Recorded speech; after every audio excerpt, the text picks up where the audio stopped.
আসসালামু আলাইকুম বন্ধুরা, কেমন আছেন সবাই? আশা করি সকলে অনেক ভালো আছেন। অনেকদিন পর নতুন একটা ভিডিওতে আপনাদের সামনে চলে আসলাম। আজকের ভিডিওতে আমরা পিক্সেল ল্যাব অ্যাপ্লিকেশনটি ব্যবহার করে এই ধরনের ভাইরাল লোগোগুলো তৈরি করা শিখব।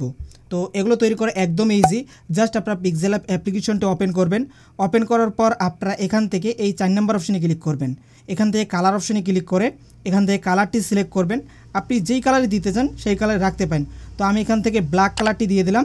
তারপর আমরা এখান থেকে এ বাটনে চাপ দেব। এরপর টেক্সট এখানে চাপ দেব।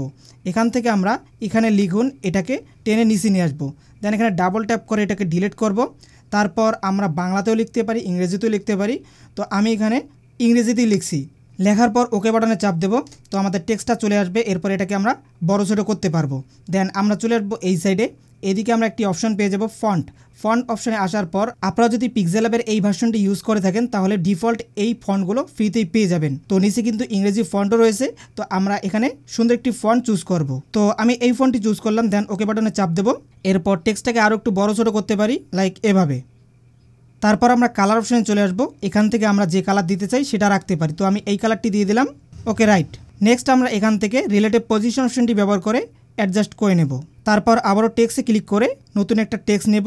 এখানে আমরা লিখব আপনার যে জায়গার নাম সেটা লিখতে পারেন। তো আমি এখানে লিখছি রংপুর। দেন ওকে বাটন চাপ দেব। এরপর আমরা এটাকে একটু বড় করে নিলাম। নেওয়ার পর এই সাইডে চলে আসবো আবারও ফন্ট।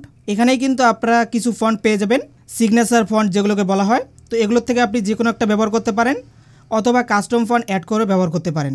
তো আমি এখানে দেখছি এই ফন্টটি মোটামুটি অনেক ভালো। তো আমি এই ফন্টটি চুজ করলাম। ওকে, তারপর আমরা এখান থেকে পেন্ডিং অপশনটিতে ক্লিক করে এটাকে বাড়িয়ে নেব। ওকে, ডান। তারপর আমরা চলে আসবো এই সাইডে, শ্যাডোটাকে অ্যানাবল করে দেব। তাহলে আমাদের কাজ শেষ।